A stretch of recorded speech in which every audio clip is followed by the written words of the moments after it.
മുത്തശ്ശനും മുത്തശ്ശിയും പുറത്തേക്ക് പോയതിനു ശേഷം കൊച്ചുമോൻ ഇവിടെ ഭയങ്കര സന്തോഷത്തിലാ. അനി പക്ഷേ അച്ഛന്റെ അമ്മയുടെ മുഖത്ത് ഒരു സന്തോഷമില്ലല്ലോ. രണ്ടുപേരും നല്ല വിഷമത്തിലാണല്ലോ. മുകളിലുണ്ട്, വിളിക്കണോ? വേണ്ട മോളെ. എന്താ അമ്മേ പറ്റേ? ഏയ് ഒന്നുമില്ല. രണ്ടാൾക്ക് എന്താ സംഭവിച്ചെന്ന് അറിയില്ലല്ലോ മോളെ. അതാ ഞാനും ആലോചിക്കുന്നത്. അതെ, കാര്യമായി എന്തോ കുഴപ്പമുണ്ട്. ഞാൻ എന്തായാലും മുത്തശ്ശിയോടൊന്ന് ചോദിക്കാം എന്താ സംഭവിച്ചെന്ന്. എന്തായി പോയിട്ട് സംസാരിച്ചോ നന്ദുന്റെ അച്ഛനോടും അമ്മയോടും? നിന്റെ വിഷമം ഞങ്ങൾക്ക് മനസ്സിലാവും മോനെ.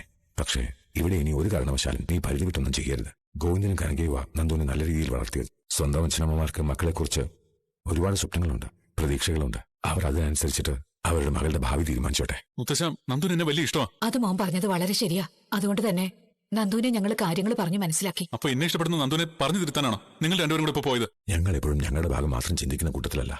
ഞങ്ങളുടെ മുന്നിൽ നിൽക്കുന്നവരുടെ മാനസികാവസ്ഥയെ നോക്കും. അവർ പറയുന്ന പല കാര്യങ്ങളും തള്ളിക്കളയാൻ പറ്റുന്നതല്ല.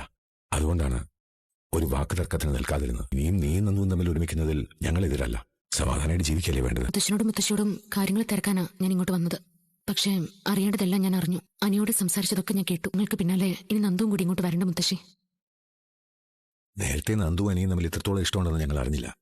അതുകൊണ്ടാണ് അനാമികയായിട്ടുള്ള കല്യാണം നടന്നത്. ഇപ്പൊ കാര്യങ്ങൾ ഇത്രത്തോളം ആയ സ്ഥിതിക്ക്, അനാമിക അവളുടെ വീട്ടുകാർ ഇത്രത്തോളം അഹങ്കാരം കാണിക്കുന്ന സ്ഥിതിക്ക് നന്ദുവിനെ ഇങ്ങോട്ട് കൂട്ടിക്കൊണ്ടുവരാൻ തന്നെയായിരുന്നു ഞങ്ങളുടെ തീരുമാനം. അതുകൊണ്ടാ ആരോടൊന്നും പറയാതെ മോളുടെ വീട്ടിലേക്ക് കല്യാണാലോചനയായിട്ട് പോയത്. ഗോവിന്ദനും കനകയും അത് സമ്മതിക്കുകയായിരുന്നെങ്കിൽ നിങ്ങൾ ആരും പറയുന്നത് ഞങ്ങൾ കേൾക്കില്ലായിരുന്നു.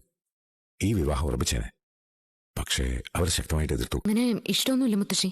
അനിയെ വേദനിപ്പിക്കാതിരിക്കാൻ വേണ്ടി നന്ദു അനിയെ പിണക്കുന്നില്ല എന്ന് മാത്രം. നന്ദുവിന്റെ മട്ടും ഭാവവും ഒക്കെ കണ്ടിട്ട് ഞങ്ങൾക്ക് അങ്ങനെ തോന്നിയില്ല മോളെ. എന്തെങ്കിലും ആയിക്കോട്ടെ, ഇനിയിപ്പോൾ അതിനെക്കുറിച്ച് സംസാരിക്കുന്നില്ല. അനി ഒരുപാട് പ്രതീക്ഷയില്ല. അത് അസ്തമിച്ചതിന്റെ വിഷമത്തിലാവൻ.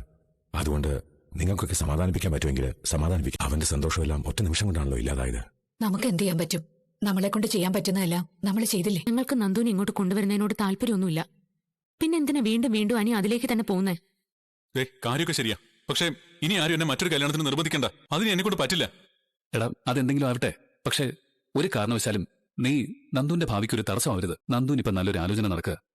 ആ ബന്ധമേ നീ കാരണം ഇല്ലാതായി പോരുതെന്ന് ഞാൻ പറഞ്ഞത്. അങ്ങനെ പറയുമ്പോഴും ഏട്ടനും ഏട്ടത്തെയും നന്ദുവിന് ആ ബന്ധത്തോട് താല്പര്യമുണ്ടെന്ന് ചിന്തിച്ചോ? അത് അവളോട് ചോദിച്ചിട്ടുണ്ടോ? അതൊക്കെ നന്ദുവിന്റെ അച്ഛനമ്മയും തീരുമാനിക്കേണ്ട കാര്യം. അവർക്ക് ആ ബന്ധത്തോട് താല്പര്യമാണെങ്കിൽ അവരത് നടത്തട്ടെ. അതിനുവേണ്ട സഹായങ്ങളൊക്കെ ചെയ്തു കൊടുക്കല ഞങ്ങളുടെയും നിന്റെയൊക്കെ കടമ. നന്ദു പലപ്പോഴും അനിയോട് സിമ്പതി കാണിക്കുന്നത് അനിയുടെ സ്വഭാവം അറിയാവുന്നതുകൊണ്ടാ. അവള് കാരണം അനിക്കൊരു അബദ്ധം വരരുതെന്നാ അവളുടെ ചിന്ത. അവള് അനിക്ക് മുമ്പിൽ മാത്രം പലപ്പോഴും കീഴടങ്ങി തരുന്നത്. അനി അവളിൽ നിന്ന് അകന്നു നിന്നാ ഉറപ്പായിട്ടും അവൾ ഈ കല്യാണത്തിന് സമ്മതിക്കും. കാരണം അവളുടെ പ്രൊഫഷനുമായിട്ട് ബന്ധപ്പെട്ട ഒരാൾ തന്നെയാ അവളെ വിവാഹം കഴിക്കും.